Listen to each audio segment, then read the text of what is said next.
Hello বন্ধুরা, good morning. কেমন আছো তোমরা? আশা করি সবাই খুব ভালো আছো, আর আমরাও বেশ ভালো আছি। আমি আলপনা, আমার নতুন আরও একটি ব্লগে তোমাদের সবাইকে স্বাগত জানাই।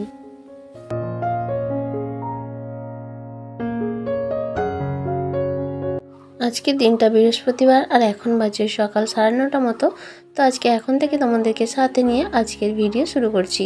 আর আজকের ভিডিওটা যদি তোমাদের কোথাও কোনো অংশে একটু ভালো লেগে থাকে তাহলে প্লিজ একটা লাইক কমেন্ট করে জানিও।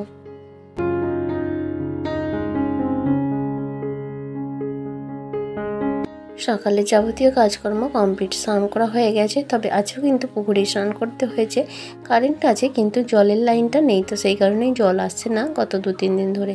তো যাই হোক, আজকের ব্লগটা কিন্তু আমার ডেলি লাইফস্টাইল ব্লগ নয়। আজকে আমি এখন বেরিয়েছি আমার এক ভাগ্নির মেয়ের অন্নপ্রাশন। এক ভাগ্নি বলতে আমার দুটি ভাগ্নি, একটি এই যে কয়েকদিন আগে বিয়ে হলো, আর এই যে ভাগ্নির অন্নপ্রাশনে যাচ্ছি, এই ভাগ্নি মানে আমার বিয়ের 4-5 বছর আগে বিয়ে হয়েছিল। তবে এতদিন কিন্তু ওর কোনো বাচ্চা কাচ্চা হয়নি। তো অনেক অপেক্ষা করে, অনেক কষ্ট করে এখন এক মেয়ে হয়েছে। তো আজকে তার অন্নপ্রাশন, তো সেই জন্য নিমন্ত্রণ করেছিল। ইচ্ছা ছিল না যাওয়ার, অনেকটা দূরের রাস্তা, হুগলি জেলা। তো ওখানেই আমার বড় ননদের মেয়ে, আর ওর নাম আমার নাম না সেম। তো যাই হোক, ওখানেই ওর বাপের বাড়ি, আর ওখানেই ওর বাড়ি। অনেকটা কম বয়সে লাভ ম্যারেজ করে বিয়ে করে ফেলেছিল, তো সেই কারণেই আর কি।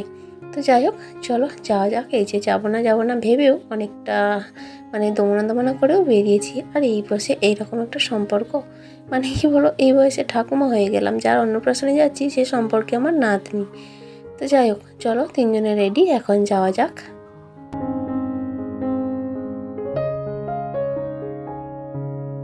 সকালবেলায় আমার শাশুড়ি, আমার মেজো ননদ, সেজো ননদ, তারপরে আমার কাকি শাশুড়ি, ওরা সব চলে গেছে। এতক্ষণে তারা অনেক আগেই পৌঁছে গেছে। আর আমরা যাবো না বলেছিলাম, তারপরে আবার না ভেবে ভাবলাম যে না গেলে একটা কীরকম লাগে, তাই ভাবলাম না যাওয়া যাক, তবে বিকেলে ফিরবো, এইরকমই পরিকল্পনা নিয়ে যাচ্ছি। তাই আমাদের সঙ্গে কিন্তু কোনো কিছুই নেই, একটা থাকার প্ল্যান থাকলে যা কিছু থাকে। আমরা জানি এখন 10:30, 11:45 মতো বাজে, যেতে যেতে 12টা, 12:30। খাওয়া দাওয়া করে 1 ঘন্টা পরে আবার ফিরবো, কিন্তু সেটা আর হলো না। এমন এক বিপদে পড়লাম, খাওয়া দাওয়া করতে না করতেই এত প্রচণ্ড হারে ঝড় বৃষ্টি শুরু হলো। সে বৃষ্টি রাত্রি 10টা পর্যন্ত বৃষ্টি বজ্রপাত হতেই থাকলো। তো আসতে আর পারলাম না। তো যাই হোক, চলো এখন যাচ্ছি, অনেকটা রাস্তা চলে এসেছি। আর এদিকে যদি কোনো বন্ধু থেকে থাকো তাহলে অবশ্যই একটা কমেন্ট করে জানিও। এটা যাচ্ছি, এখনও কিন্তু আমাদের মেদিনীপুর জেলাতেই রয়েছি। এটা ওই সোনাখালি, চাইপাট এইরকম ধরনের নাম আছে আর কি। তো যাই হোক, আমিও খুব বেশি চিনি না, কারণ আমি তো এই জেলার মেয়ে নয়। তো সেই কারণে এদিককার সম্পর্কে আমিও কিছু জানি না। তো যাই হোক, আমরা বাইকেই যাব পুরো রাস্তা। তবে কী বলো তো, একটা জায়গায় একটু সমস্যা রয়েছে, নদী পার হতে হয়। তো আগে কিন্তু নৌকাতেই পার হতো, এখন সেটা নৌকা নয়, বাঁশ দিয়ে এই যে চলে এসেছি, দেখো বাঁশ দিয়ে ফোল করা হয়েছে। তো আমি এবং আমার মেয়ে দুজনেই তো এই জিনিসটাকে ভীষণ ভয় পাই, নদীপথে যাত্রা একেবারেই চায় না। এর আগে যখন একবার এসেছিলাম তখন এই সাঁকোটা ছিল না। তো এই 8 বছরে দ্বিতীয়বার আসছি ননদের বাড়িতে, আর এই ভাগ্নির বাড়ি যাব প্রথমবার। তো যাই হোক, তখনও বাইকে এসেছিলাম, কিন্তু এই রাস্তাটা নদীতে নৌকায় করে পার হয়েছিলাম। মেয়ে তখন অনেকটাই ছোট ছিল, বোঝে না, ভয় পায় না, কিন্তু এখন বুঝতে শিখেছে। ও তো এখন থেকেই কান্নাকাটি শুরু করেছে। আর তোমাদের দাদাভাইকে তো হেঁটে বাইক নিয়ে যেতে হবে, ও তো আমাদের সঙ্গে যেতে পারবে না ধরতে। অগত্যা আমি আর মেয়ে যাচ্ছি, আর মেয়ে আমাকে এমনভাবে জড়িয়ে ধরেছে যাতে আমি হাঁটতে পারছি না। আমি তো ভীষণ ভয় পাচ্ছি মায়ের এই মাঝ নদী বরাবর। তো অনেক কষ্ট করে দুজনে পার হয়েছি।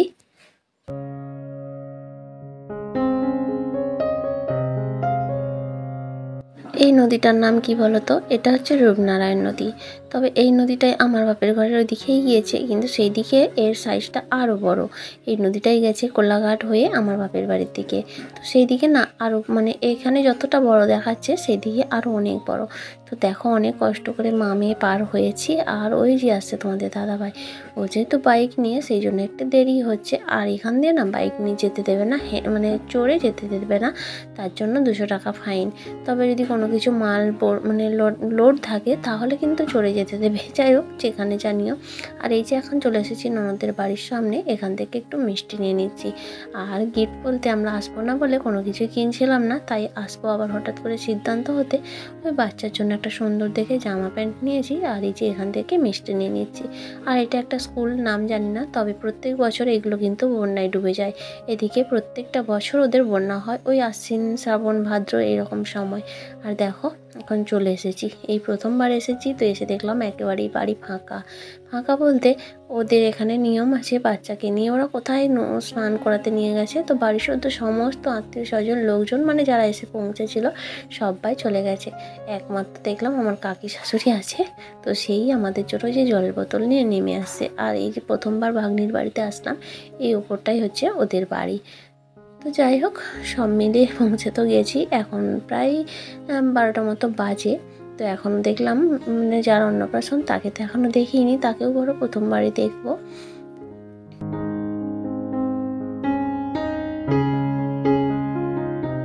আর এখানে এসেই আমি আমার মেজো ননদকে ফোন করেছিলাম, ওরা সব আছে বড় ননদের বাড়িতে।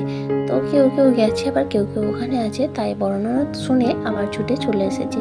তো এসেই যে ভাগ্নির ঘরে বসতে দিয়েছে, আর দেখলাম ভাগ্নির ঘরটা বেশ সুন্দর, মানে পুরো বাড়িটাই বেশ সুন্দর। তবে প্রথমবার এসেছি বলে সেভাবে ভিডিও করতে পারছি না, কোথায় কে কী ভাববে, কে কোন মাইন্ডে নেবে, তাই ওর বাড়িতে মানে ওর ঘরের রুমের মধ্যে যেটা আছি সেটাই ভিডিও করছি। দেখলাম বেশ সুন্দর একটা অ্যাকোরিয়াম রয়েছে, আর আমার মেয়ে তো ওটা দেখেই ব্যাস। আর এই যে এখন এখানে বসে আছি ঘরের মধ্যে, এখনও কিন্তু ওরা আসেনি, আমি, তোমাদের দাদাভাই, মেয়ে, আর এই যে এখানে রয়েছে আমার হচ্ছে বড় ননদের শাশুড়ি, ওইটা, আর সেই পাশেরটা রয়েছে আমার কাকি শাশুড়ি।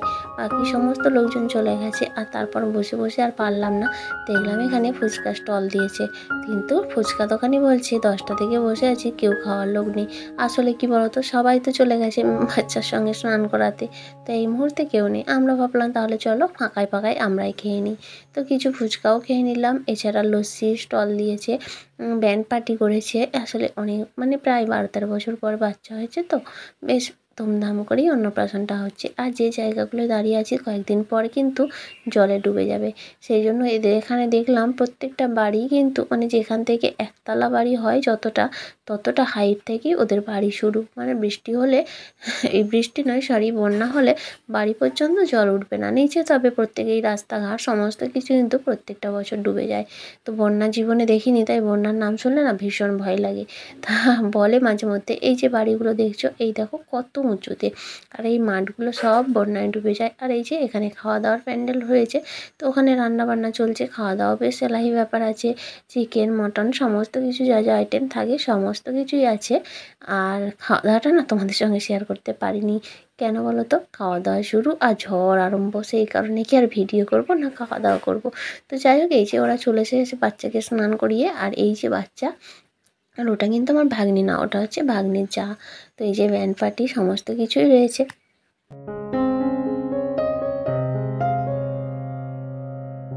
বন্ধুরা, আমার আজকের ভিডিওটা তোমাদের কেমন লাগলো অবশ্যই একটা কমেন্ট করে জানিও, আর যদি কোথাও একটু ভালো লেগে থাকে তাহলে প্লিজ একটা লাইক করে দিও, আর চাইলে তোমরা ভিডিওগুলো শেয়ার করতে পারো। আর আজকের ভিডিওতে যদি তুমি নতুন বন্ধু হয়ে থাকো চাইলে চ্যানেলটা সাবস্ক্রাইবও করতে পারো, আর যারা অলরেডি সাবস্ক্রাইব করে আমার পরিবারের সদস্য হয়ে গেছো তাদের সবাইকে অসংখ্য ধন্যবাদ।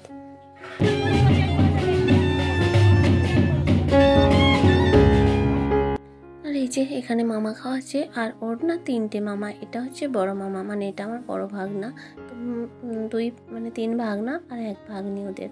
তবে আরও 1 ভাগ্নি ছিল, শুনেছি, আমি তাকে চোখে দেখিনি, সে নাকি ক্লাস 9-এ পড়তে পড়তে আত্মহত্যা করে মারা গিয়েছিল। আর জামাইবাবু মারা গেছে এই বছর 3 আগে, তবে ওনাকে আমি দেখেছি, ভীষণ ভালো মানুষ ছিলেন। তো যাই হোক, ভালো মানুষরা বেশি দিন থাকে না এই পৃথিবীতে। আর এই যে ভাগনা, এর না কয়েকদিন আগে ছেলে হয়েছে, আর এই যে পাশে বসে আছে ওটা ওর মেয়ে। তবে কি ভাগ্য জানো তো, এই মেয়েটার না আবার প্রতিবন্ধী, খুব সুন্দর দেখতে কিন্তু প্রতিবন্ধী, কথা বলতে পারে না, হাঁটতে চলতে পারে না। আর ওর আবার একটা ভাইও হয়েছে। তো যাই হোক, মেজো ভাগনারও একটা ছেলে ওই বাচ্চাটারই বয়সী, তবে সে কিন্তু হাঁটতে চলতে বেশ স্বাভাবিক বাচ্চা, আর একটু অ্যাবনর্মাল। তো যাই হোক, কিছু করার নেই, ভগবান যাকে যতটা দেয়। আর এই যে ভাগ্নির কথাই বলো না, 10-12 বছর মানে 12-13 বছর পরে হবে না আশা ছেড়েই দিয়েছিল, তারপর ওই দেখো ফুটফুটে একটা মেয়েও জন্ম নিয়েছে। তো যাই হোক, সবাই ভালো থাক এটাই চাই। আর ছোটো ভাগনার এখনও বিয়ে হয়নি। তো যাই হোক, এখন 3 মামারাই ওকে খাওয়াবে।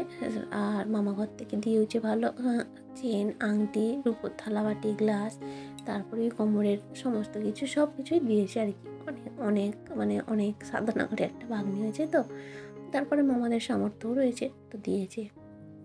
যাই হোক, ওদের এইদিকে এখন খাওয়া দাওয়া চলছে, আর সেদিকেও খাওয়া দাওয়ার তোড়জোড় লেগেছে। আর অনেক লোকের আয়োজন, তবে জায়গাটা খুব কম, তাই না? সেই অষ্টম বাবার বাড়ির মতো খাওয়া দাওয়ার কাছে লাইন লেগে গেছে। তো এই মুহূর্তে কিন্তু আমরা এখানে ছিলাম না, তোমাদের দাদাভাই একটু ছিল, তাইও একটুখানি ভিডিও করেছে। আর এই যে তারপরে খাওয়া দাওয়া সেরে এসে একটুখানি ফটো করে নিচ্ছি। এই যে ভাগ্নি আর তার মেয়ে, আমার মেয়ে কাকিমা। আজকের মতো টাটা।